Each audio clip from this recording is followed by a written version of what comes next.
Fireside Chats, a weekly show featuring conversations with thought leaders, entrepreneurs, and outdoor hospitality experts who share their insights to help your business succeed. Hosted by Brian Searl, the founder and CEO of Insider Perks, and powered by insights from Modern Campground, the most innovative news source in the industry.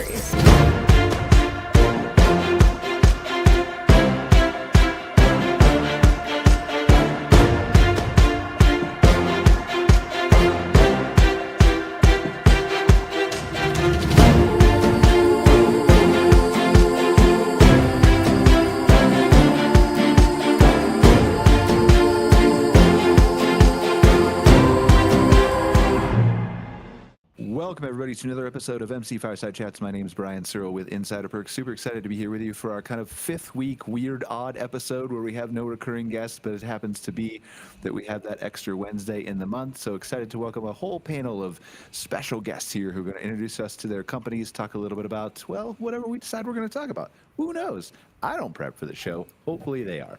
So we got Ken Barber from Wild Haven Glamping. We got Paul from Excel, Anthony from Excel, and Leslie, I'm going to forget your company because it's not in my little window. I'm so sorry.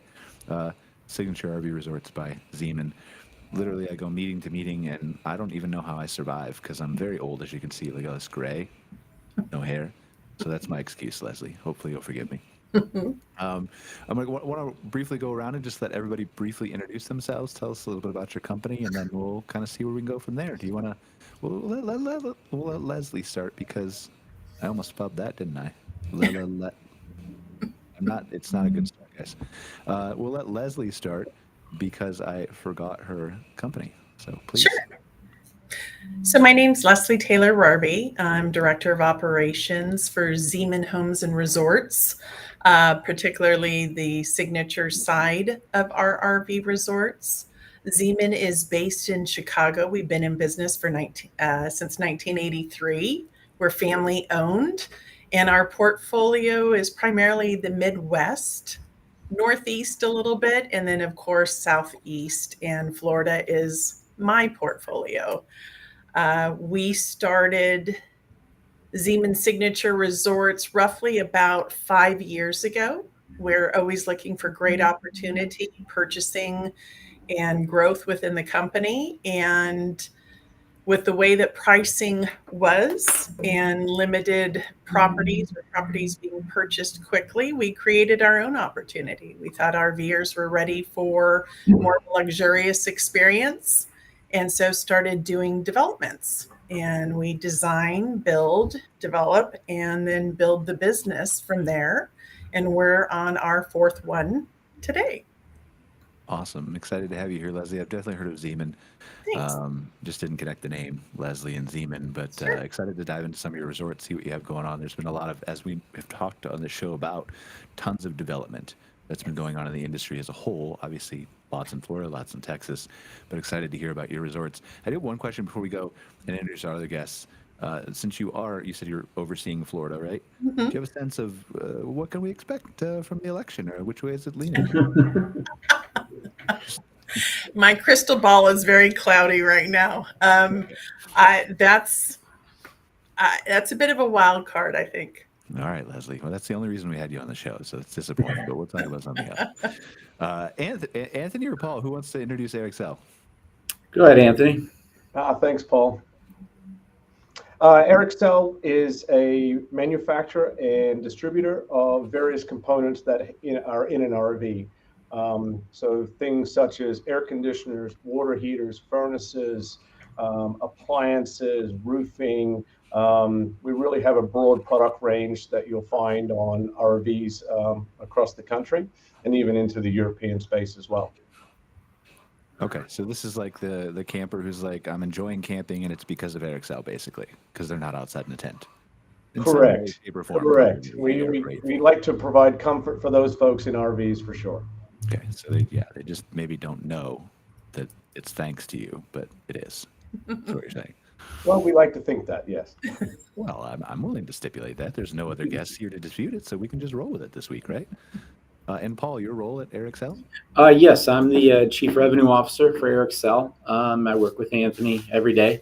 We're based, I'm not sure if Anthony mentioned it or not, we're based in Elkhart, Indiana. So in the hub of where all these RVs are built. So we're one of the larger suppliers to the industry. So to Anthony's point, we make parts and pieces and sell items directly into the manufacturers who make all the RVs we see in the campgrounds and in the nice resorts that Leslie's creating.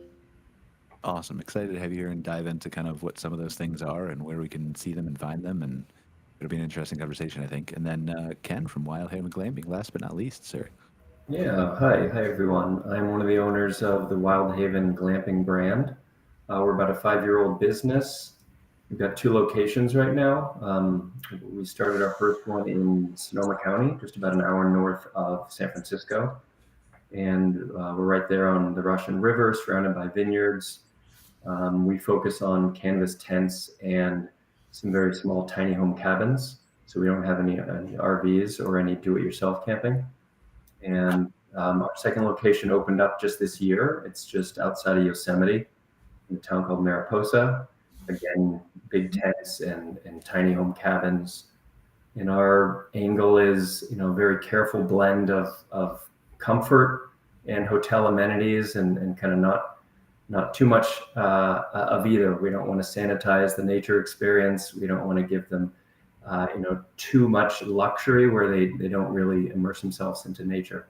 So we're trying to more of like a middle market glamping provider, and we're looking to expand right now. All right, awesome. Thank you for being here, Ken. I think I want to start with Ken, and here's my story. By the way, I just completely made this up in my head, but here's my story. We'll start with the people who are interested, like hotel guests, who are just finding the outdoors for the first time, and maybe they're going glamping, and then they realize they love the outdoors so much and the glamping experience that they're going to go stay at a Zeman resort, right? And then once they're at the Zeman resort, well, this resort is way too nice for the rig and model that I have. I've got to go get AirXL products and have a better rig, right? So is that a logical path we can follow for the show, or Sure. Anyway, right? I mean, is anybody? I don't know. Nobody's ever really disagreed with me on the show when I've had a flow idea like that, which is either I don't know. Anyway, so outside of San Francisco, is that a location behind you? This is our Yosemite location. Yep. It's stunning. Yes. Does it always look like that though? It does. Always, obviously, but at sunset time during the day in the not freezing cold winters. Yeah. No, it's a beautiful spot. This was a ground up development for us. Our first one was actually an RV park that was closed, and that we converted into a glamping establishment. All the infrastructure was there, and then we took everything we learned from the first spot, and we got a piece of land, which is the shot behind me, 36 acres on a beautiful hillside, and put in all the infrastructure, put in all of the roads and the tents. And then this is really the highlight view behind me. It looks out over 2,000 acres of farmland, and we're about an hour, about 45 minutes away from the national park. So when you look at, I think my first question here is, we've obviously had a lot of people on the show who have developed glamping or getting into glamping. I just came from, were you at the glamping show in Colorado? I was there in 2019. Okay. So yeah, we just went to that in October. And we see a lot of people who are obviously very excited to get into this business. Many of them perhaps don't realize how much is involved in a successful glamping operation. But they're all excited anyway at the glamping show. So I'm curious, just as you've kind of, your second resort, let's start here backwards, so to speak, with the things that you've learned, the lessons you learned. Obviously, I think there's a significant number of people in the United States and in Canada who, if given the chance, would say sure, I'll take a piece of land by Yosemite National Park, and right, Yes. this is a big prime destination. Lots of people go there. So you've acquired this land. How do you, what all is involved in that process from a lessons learned perspective, because it's much harder than people I think realize. It's not. Yeah, right. I was about to say that the answer I'm about to give may deter some people because it is very difficult, but I don't want anyone listening to be deterred because it's all doable. Well, we want some people to be deterred. The people who don't have the ambition, right? That's a good point. You're going to have to be very patient, and especially with inefficiencies and bureaucracy. But I mean, the biggest thing is everyone will say it is the permitting and the zoning. You've got to find the land that is zoned correctly. If you want to do it quickly, it's not a necessity. You can get zoned land and then convert it. But we found this piece of property 5 years ago before we found our other piece of property. It was zoned recreation, so we knew it was good. Then you have to go after the permits. We thought the permits would only take about 6 to 9 months, and they took about 2 years. That's what deterred me, by the way. That's why I just run a marketing company, because I have no patience for government. Yes, and then we're in California, and the agency that controls all glamping businesses and RV parks is inefficient, and they admit it, and they're understaffed, and COVID hit them, and so we had to really negotiate and actually educate them on what we were doing. At first, they said, "Okay, you need smoke detectors and additional exit points in every one of your tents." Things that just don't even make any sense. And we had to tell them, no, that this is what we're doing, and it's just a tent, it's just on a platform. So yeah, the rules are still a little gray, but yeah, we had to go through all the zoning and all the permitting, and then the construction happens after that once you get your building permits, and that's its own tricky aspect, because prices are inflated and contractors are in short supply, and I'm sure Leslie knows a lot about this. And then you've got to hire, and then there's challenges with the hiring. The labor market's been very difficult. And then you need to develop your operations and and those don't come out of the gate working ever. So there's, we opened in April, and we're still we just went through our first summer, and we're still trying to figure out what just happened. And learn from it. My doors in 2009, and I'm still trying to figure out what just happened, sir. So yeah, so patience is very important, but it's all doable. And yeah, spend a lot of time if you're listening right now, and get the right piece of land, and make sure it's and have some audits done, and get some experts in to look at it. And we did that. That really helped. Find some consultants, and they gave us good advice. Do you feel like, and I know you said your first location was north of San Francisco, right? Yeah. Okay. And so maybe it's similar, but do you feel like the expectation of a guest who is visiting Yosemite is either different or the same, or more upscale, perhaps, is where I'm going, than someone who maybe isn't coming to Yosemite? Because you think of you hear the press for years about Under Canvas, they're developing more luxury style outside in and around national parks. And so is there an expectation, do you feel, from a glamping perspective, that this is, I'm going glamping near a national park, it should be better than typical glamping? I don't even know if we have a definition for that, but I think you get what I mean.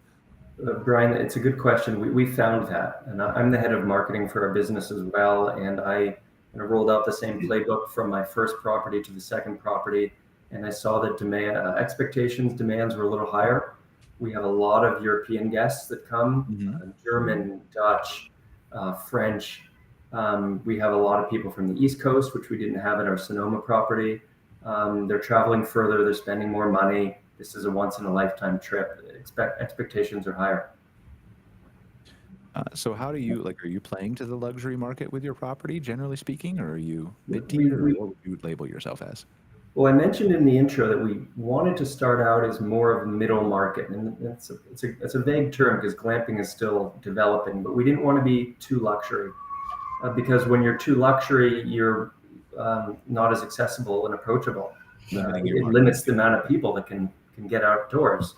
But you can't be too at the lower end of the market, because then people don't see the value of a regular camping. So it's a very careful blend to be in that middle area. And each provider does it a different way. When we opened the Yosemite property, we did things a little bit nicer than Sonoma. Wood framed on the inside of our cabins, of our tents, and beautiful views like this, and invested in a little better infrastructure.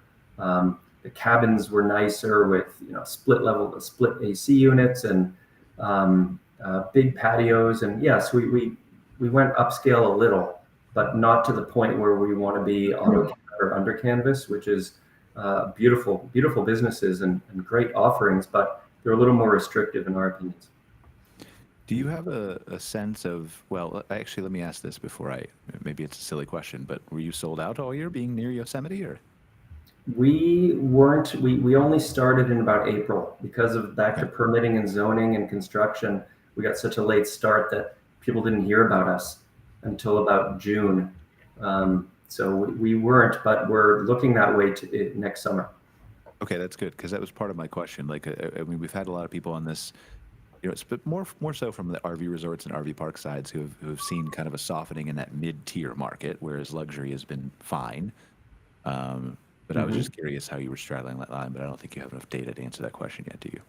Yeah. But you are right that luxury, that's what I've read too, is luxury has been able to weather the storm a little easier. There's always people with plenty of money that will pay for a unique experience, and that people have been more, we've just seen people booking last minute more at this summer than any other summer. They're holding on to their money a little more.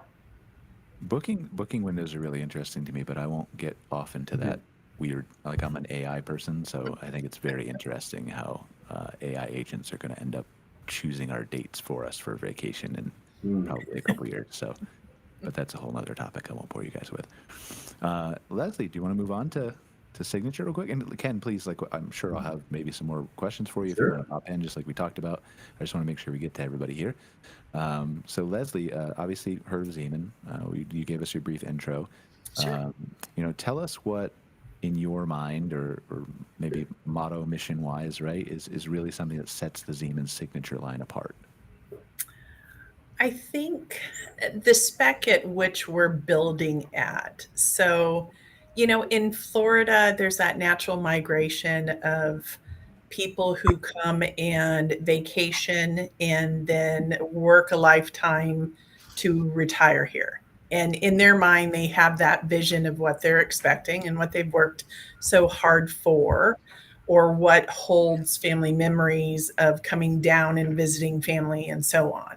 And now it's their turn. And so trying to, during the design process, deliver that fantasy, so to speak, or that vision that people want, and making stuff lush from the landscape, making it feel Florida in color and theme, and being tranquil, but yet offering all the level of activity that people would want to take advantage of, whether that's... What about alligators? That's Florida, right? Like, you need just...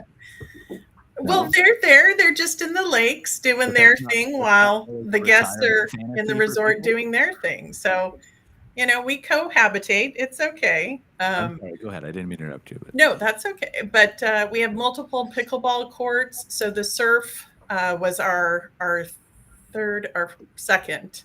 And we have 7 pickleball courts, 3 bocce ball courts. We have cornhole courts, 15,000 square foot clubhouse, lounges, pool bar. So we're that higher end luxury and kind of redefining or taking the RVing experience kind of to the furthest degree.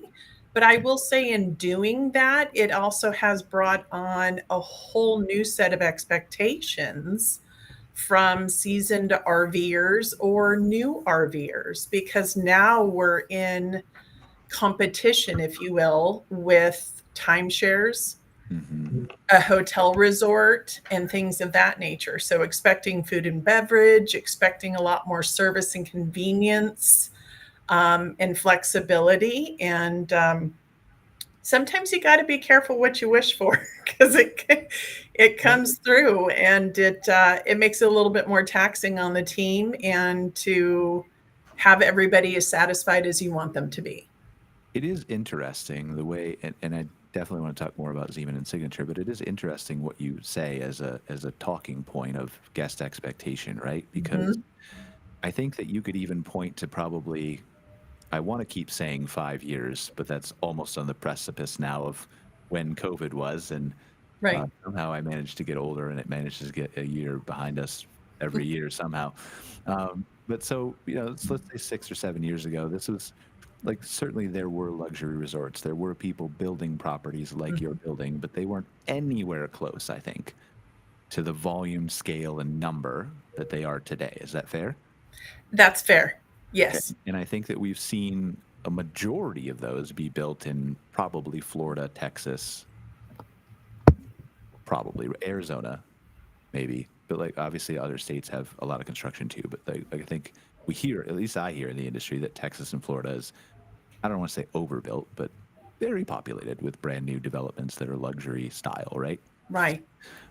So I think that's interesting that you say that, because I think that guest expectations were probably vastly different from an RV resort in 2019 than they are of an RV resort in 2024 heading into 2025.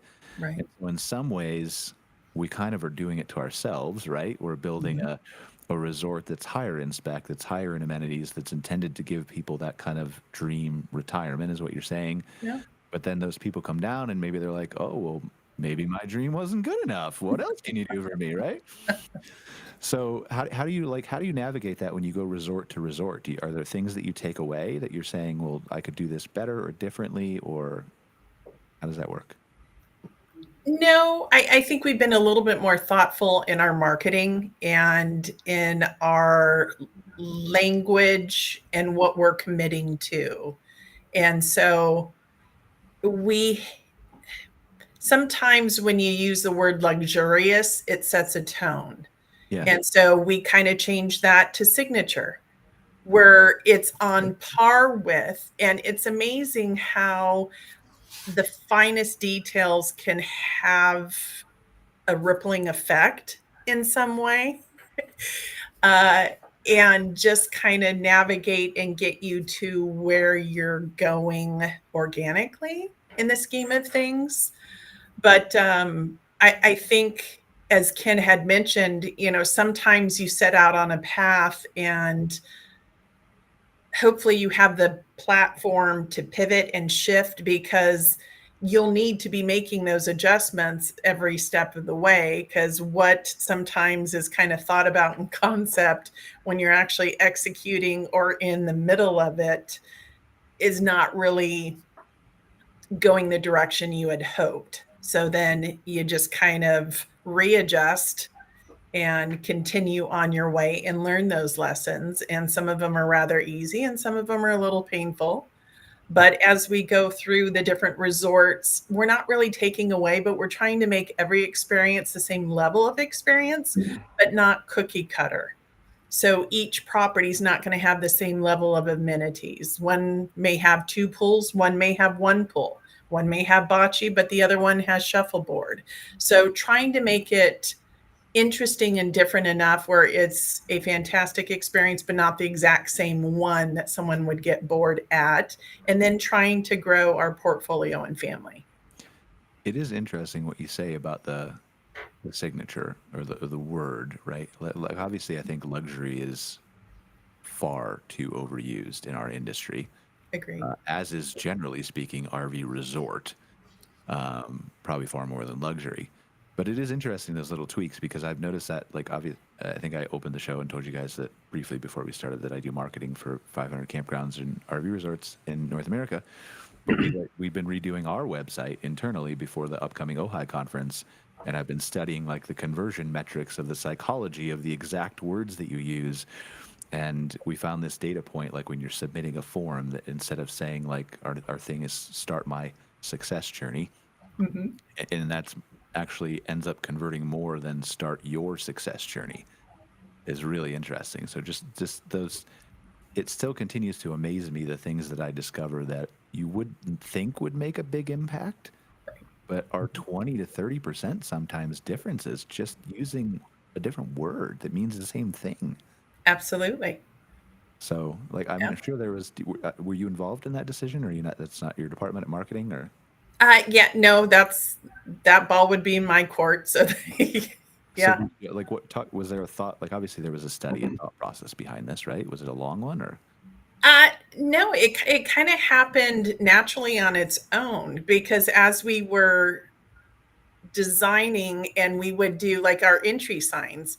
So it was our signature series, and then we would do our signs, and it would be the Surf Signature RV Resort. Well, signature was already in our brand and our name and kind of set that standard, but then we were throwing in the luxury word, and it just was too much. So we kind of scaled back to what we had in place and didn't realize what we had was enough, and already saying what we wanted to position ourselves as.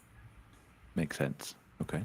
That's a good problem to have, right? Yeah. Well into it. So, so tell me about, like, I mean, how do you decide as you continue to expand from a Zeman perspective? I know you said you oversee Florida. You know, if you look at, let's just take Florida as an example. Obviously, a saturated market. Tons of people come down there and developed. You know, I think, as we've discussed briefly with glamping, the luxury RV market in general is not in trouble. But at a certain point, there's only so many people who own RVs who will come to Florida, who will retire in any given year, right? Right. So how do you navigate those waters as you look to expand in Florida? Like, what do you look for? Is it areas? Is it demographics? Is there a certain point where you say, like, well, Florida's probably good enough for a few years? How does that thought process go? So the demand of Florida has always been, and I think will continue to be.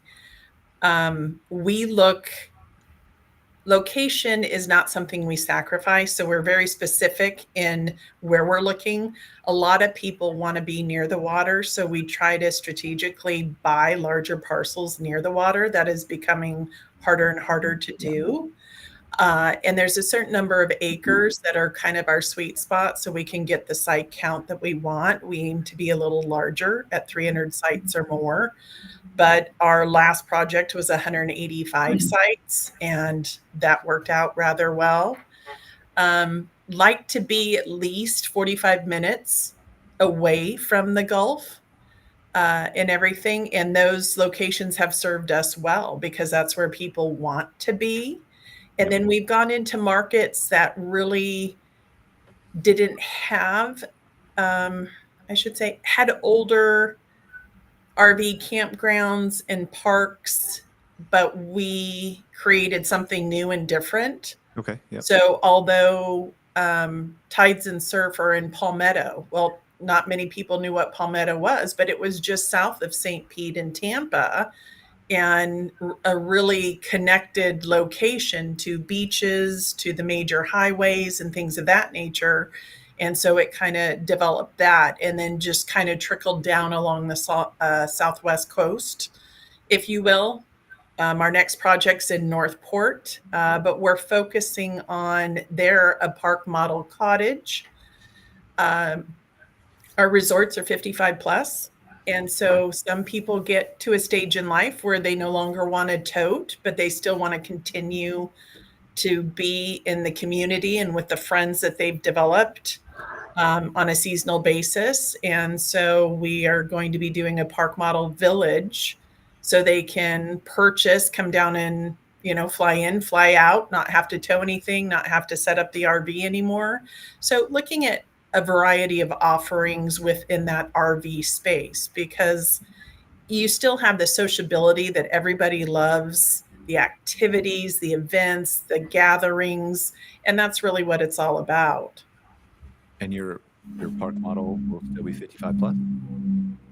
Yes, it'd be 55 plus. Mm-hmm. So how do you, and maybe this is perhaps just an unfair question, I don't know, but I've just popped into my head while you were talking, right? Right. But do you, and I'm sure this is a question for many other people, right? Does it ever cross your mind that, like, in 20 years, maybe I won't have as many older people as I do today because the baby boomers and all that stuff, right? Like, there's generally just less of them to go around. There has been thought about that, but as the generations behind it are now moving into that 55 plus, it's amazing how many people like restricted access, if you will, to be in an all adult environment and to have activities, events, and things specifically designed for them. For sure. rather I than raised a daughter, a stepdaughter, so like I'm fine. Yeah, I'm done with kids. I don't. Yeah. So I think at some point it may slow down a little bit, but there certainly is need for new and higher end family resorts. And I'm at the Tampa RV show each and every year, and I'll tell you there's huge demand for it. So a couple of the developments that are coming online will cater to that, which is a fantastic thing. For sure. Yeah. I don't think I'm ever. Well, I won't say ever because who knows what the future holds. But I don't think I'm really worried about our industry as a whole.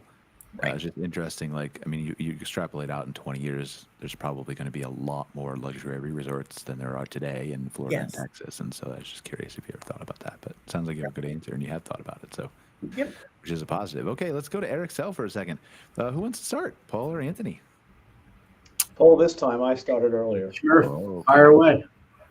all right, Paul. Well, first, like, give us a little bit more information about Eric Sell. Like, obviously, during our intro, we learned. I'm not as familiar with the RV industry side as I am the campground ownership side, and so this is going to be my weak spot. So probably at some point or another, I will ask you a dumb question where you'll try to restrain yourself from laughing, and that's fine. You can just tell me it's a dumb question, and then I'll ask another one. I'll just refer you to Anthony if you do that. That's fine. Whoever can help me most, I just need help. So from an Eric Sell standpoint, walk us through like just a little bit about like we hear what you provide, we hear what you offer. You're obviously in different manufacturers and different lines. We're headquartered in Elkhart, obviously the RV capital of at least the United States, right, and Canada. Yeah. How do you work with all these different manufacturers, vendors, the consumers to decide what kind of products that you want to debut and have? Like, I mean, it's a wide range, right? Like, yeah, it is. There's, we want to serve the markets that we're good at, obviously. So we have we're not a new company. We've got a lot of legacy brands like air conditioning or ventilation, for instance. Every RV, for the most part, is going to put some type of air conditioner in an RV that's produced. So, we're in the industry. A lot of us use RVs, so we know where the trends are going. We work with the OEMs every day to say, hey, what's next? How are your customers wanting to use the units? Are they dry camping more? Are they having more access to 50 amp service? So where does the industry go when it comes to air conditioning? And that's just one company that we have and one example. So we stay in our wheelhouse, so to speak.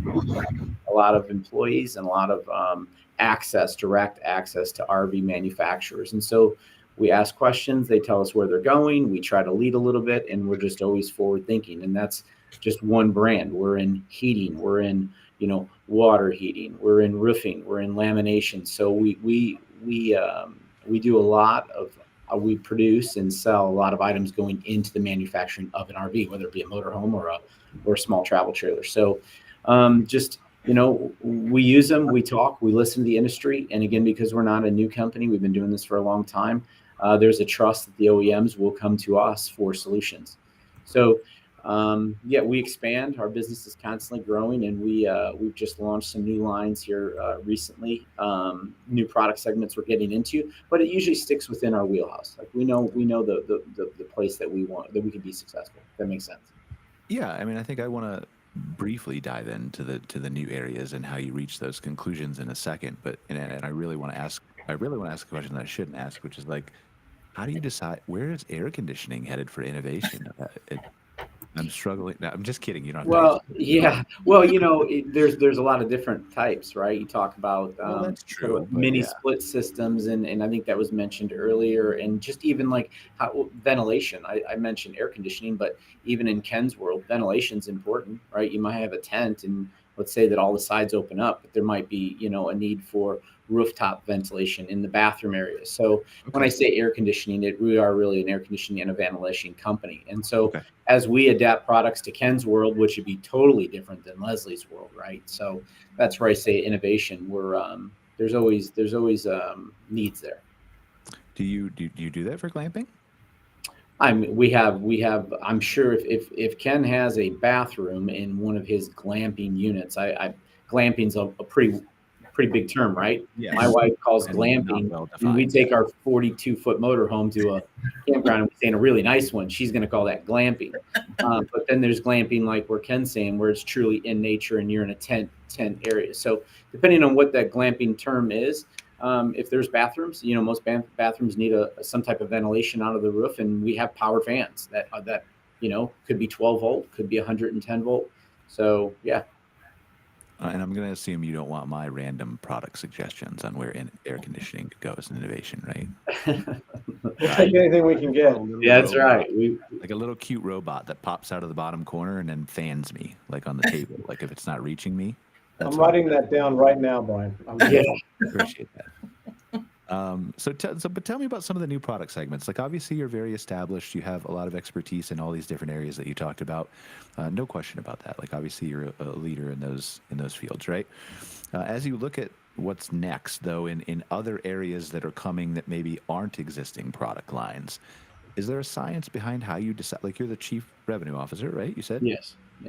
So obviously there has to be a revenue, profitability, ROI component to going into a new product line to deciding, right?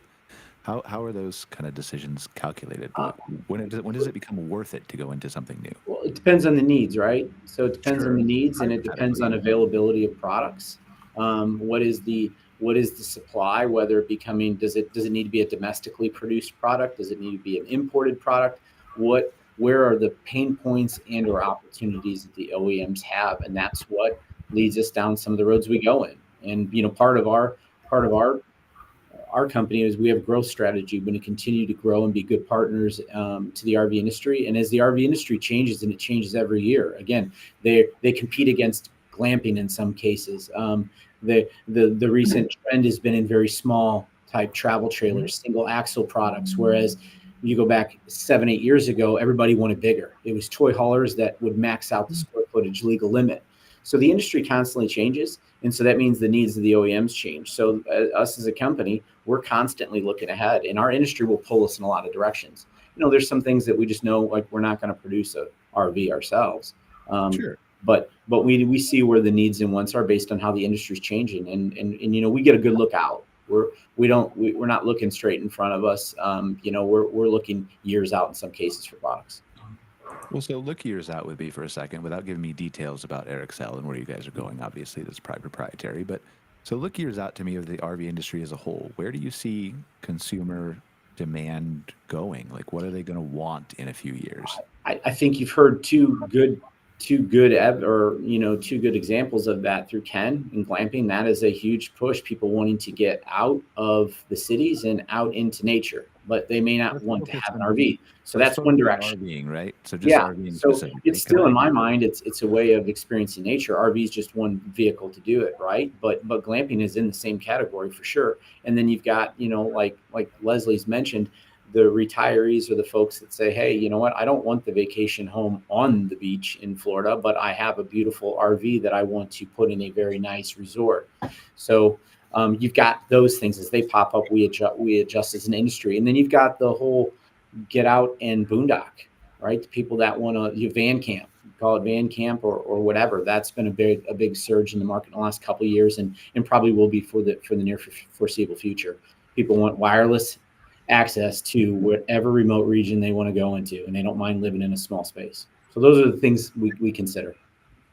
Do you think that some of the things that people will want as part of those experiences will rapidly change as technology continues to advance, right? And this is obviously like maybe a selfish question from my perspective for a second, but I'm just fascinated by how much this touches corporate decision making right now.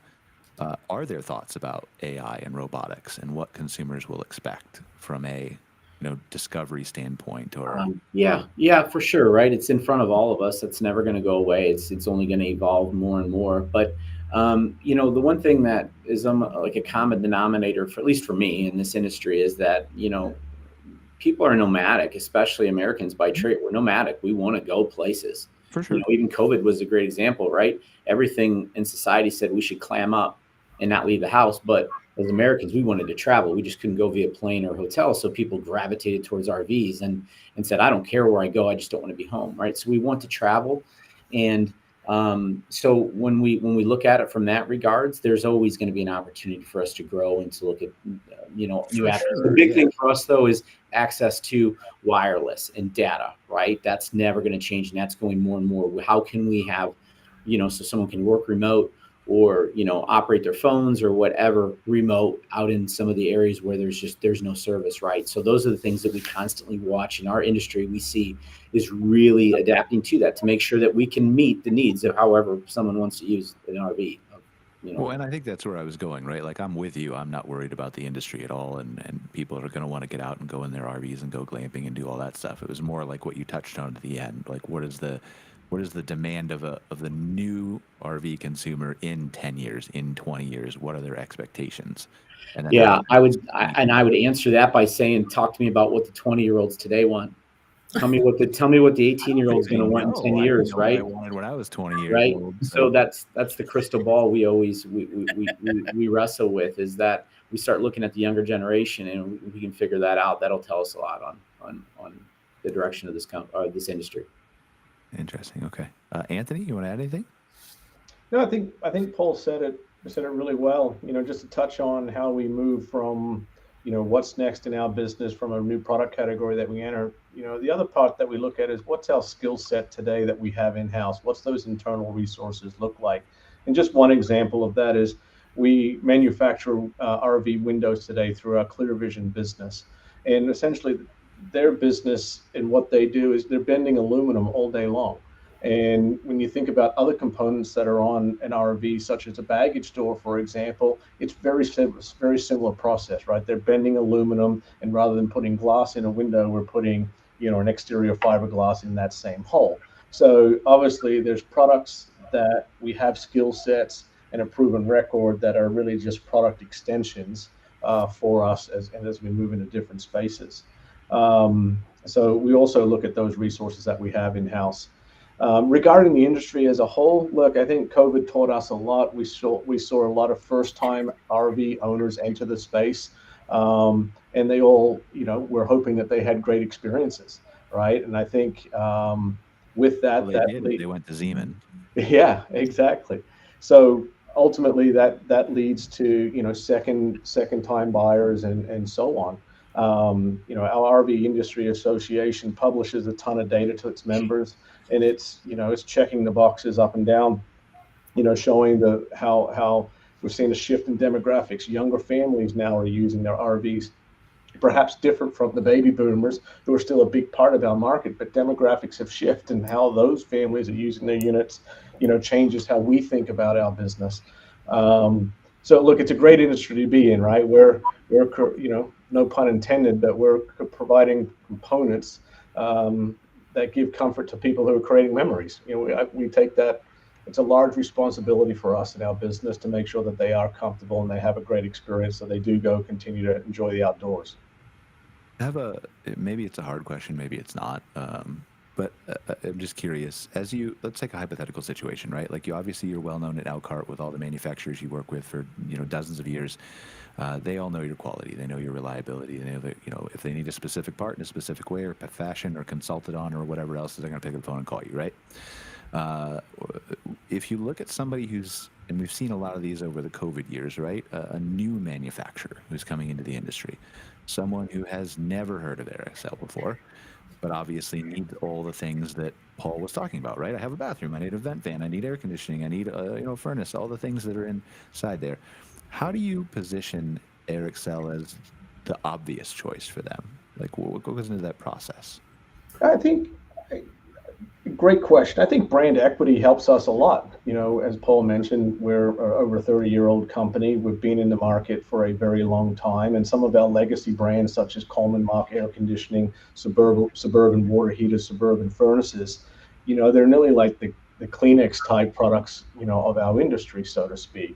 So you have that legacy, and ultimately that, I think, helps. But day in and day out, whether it's a new customer or a current customer, you need to prove yourself that you can meet their demands, right? And so we never, essentially assume because we have these legacy brands that guarantees us success, because in the end, those brands can go stale. And, it's our responsibility to make sure that they don't. It's a pretty good answer. Yeah. I mean, I don't know. I can't say I had a better answer or a different answer than that, obviously. We've already established I know nothing about RVs anyway. But it was just fascinating to me. Like, I mean, as somebody who would come into the new industry as a manufacturer who knows absolutely nothing about the history, maybe doesn't even know where Elkhart is, right? Yeah. I think, how do I make that decision? I think there's some emerging spaces too, that are, I wouldn't say are founded in Elkhart. Elkhart's, where the majority of RVs are manufactured, but a bunch of those folks that are smaller manufacturers that are building a lower demand, but are really customer focused. For the customer has high expectations, so they can go off road and offline. I mean, there's definitely opportunities for us there to also grow our business where, they're not looking for a standard roof mount air conditioner. They're looking for an air conditioner that can launch a rocket, maybe. I don't know. Okay. And that's what helps us also get better as we get into different market segments that we haven't been penetrated before. How much would you charge for that, Leslie? Like, let's say Anthony partnered with an OEM manufacturer to develop like a rocket capsule that could take them to Elon's new civilization on Mars. And so they're only spending half a year at Zeman RV resorts. Would you cater to that? And how would you handle the age thing with the year travel and cryo sleep to Mars? Like, would that, do they have to be 55 when they get there, when they come back? How does that? That would be tricky, Brian. This is why when I talk less on the shows, it's better. But it is interesting, right? Like to see all the new markets that we're headed into and to talk about, like, certainly Elkhart will always have a strong place in the RV industry and market. But as you look at these new manufacturers and new types of ways people are staying and glamping, and, it's just fascinating to talk to manufacturers like you who are clearly thinking about it, right? We have a good answer when I ask it, but we have a robust aftermarket division as well, and so we work the Tampa Super Shows. We display at the Overland rallies. We'll go to the Tiffin rallies. We'll go to SEMA shows. Like we're present in those industries, in those areas, so that Airxcel name is out there. We don't get everywhere we want to be, but we have a lot of resources to put ourselves. Whereas there are some suppliers that really just stay here in Elkhart and just really focused right here. That's not us. We have European divisions. We're present in probably every RV dealer in the country. There's probably 2,600 plus in all of North America. So we do our best to put our names out there. Maybe not in every industry of the RV industry, but we do our best. Is there one place that, and you don't have to answer this if you don't want to, I'm just curious. Is there one place that you, Paul, as the revenue officer, would want to see Airxcel push into, either a new industry or a product line or somewhere, either next year or 5 years or 10 years down the road, right? That you really think has potential? I don't know if I could answer that or would answer, but I could tell you this. The first thing that comes to my mind is our people. The thing that we think about the most here is how do we continue to be a good employer? And it's going to sound like a really cheesy answer, but how can we be a better employer to our employees?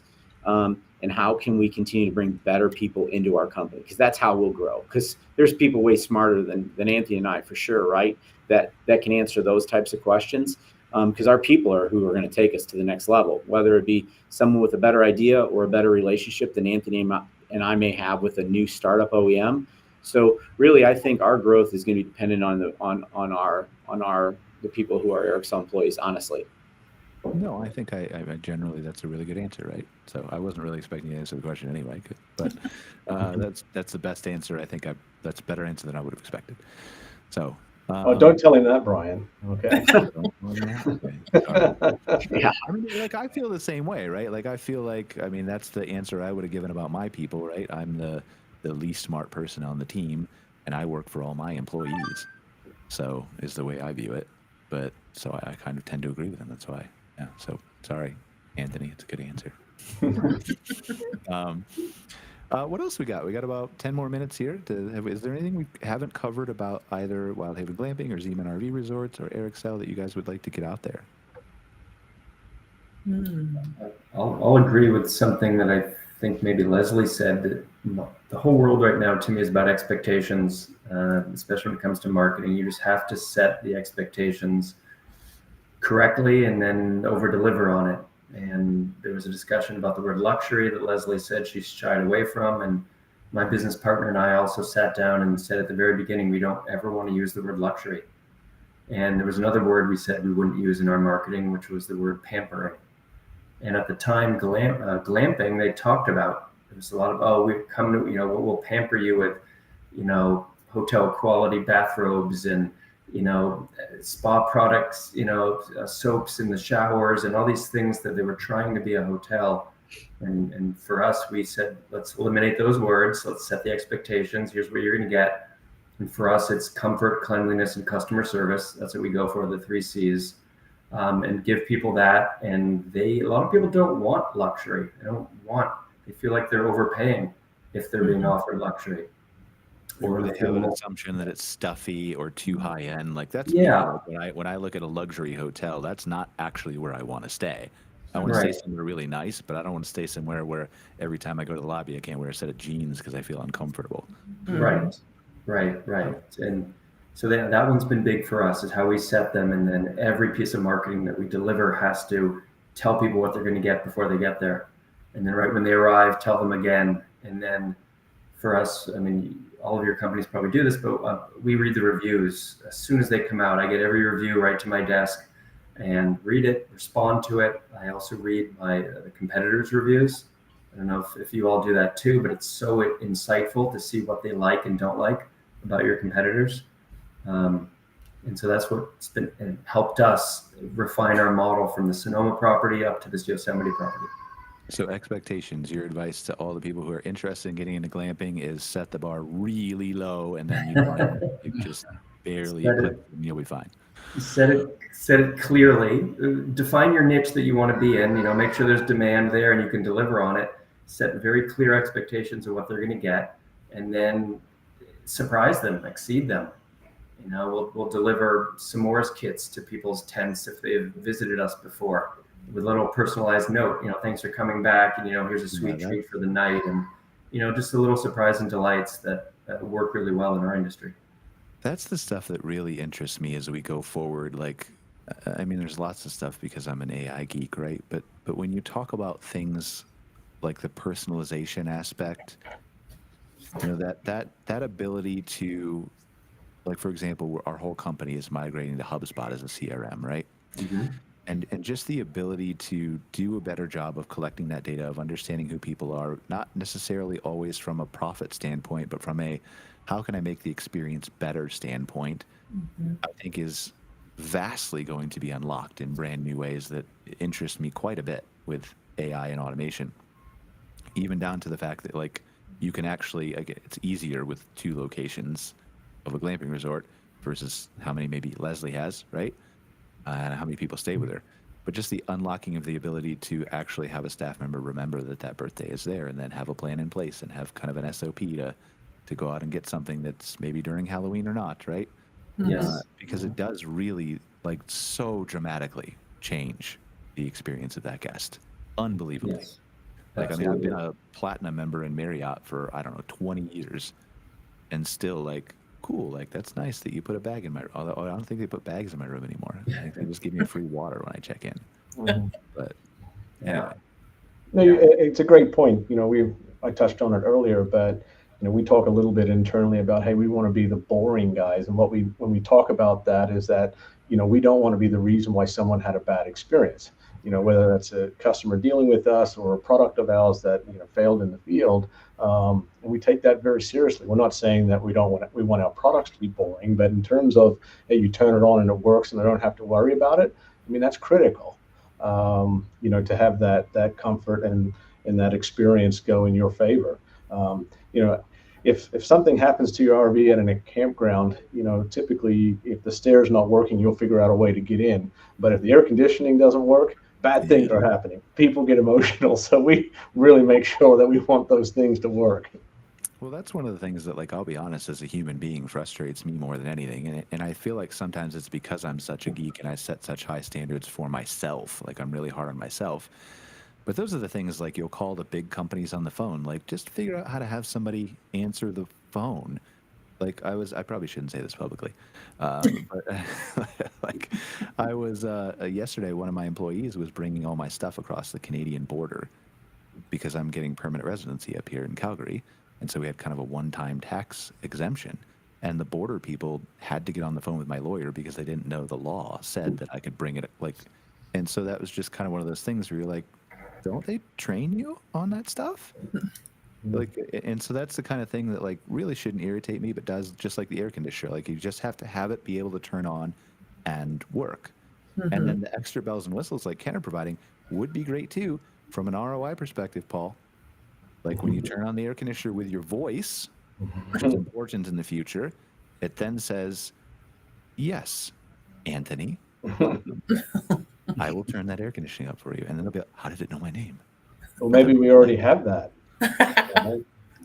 Yeah, or how about if it turned off the AC when it sensed that your phone left the building, because it knows when you've left, and that's a sustainability benefit, which is what people want right now. We're actually, like, and again, for those of you guys have never been on the show before, but for those people who do, like, I never ever self-promote myself, but we're actually going to build that for RV resorts. We're going to build we're going to build smart cabins where we put door sensors on the doors, and, like, it knows what time checkout is, and if you open the door and close it after a checkout date in the reservation system, and then the presence sensor inside doesn't detect motion for 30 minutes, then turn off the lights and turn down the air conditioner and save a bunch of money on your electricity. Like, that just that makes sense to me, and that technology is there. But that and thousands of other things that you can automate that will add to those little touches. You know, one of the things that when I first started in the AI space, which was like, we released our first custom chatbot or whatever, you know, a couple months after ChatGPT came out. I've been studying AI since 2020. But one of the things we first got pushback on was, like, I don't want to have more technology in the camping experience. That doesn't make any sense to me. But the reframing of that is well, if the technology can allow Ken to remember a birthday, to put that little, you know, goodie bag in that girl's tent, then technology is great. Let's have more of that, right? Let's not have it necessarily in the customer's face, but let's have more of that. And then, like, just the chatbot was our example. Well, like, if the chatbot can answer people's questions more quickly than them calling on the phone and waiting on hold or sending an email and waiting a couple days, that gets them outside faster. They enjoy the beautiful views with Ken or the beautiful sights at Zeman or whatever that is. And so I think there's going to be a lot of those conversations, I think, in the next 5 years with the way technology is progressing at a pace that's unheard of before. But I'm excited to see where it takes guest experience. Like, even something as simple as a HubSpot CRM or as complex as a talking air conditioner. Paul, we're going to follow up with you in a year. I want to see this, Paul. Anybody have any final thoughts? No, thank you. Thank you for your time. Appreciate the opportunity. All right. I'd invite, I'd say one more thought is I'd invite everyone listening and attending right now on this call to come stay at a Wild Haven location in Sonoma County or Yosemite and really experience the beauty of Northern California. You beat me to it. I was going to go around the room and do that for everybody, but where can you find information on Wild Haven Glamping? Yep.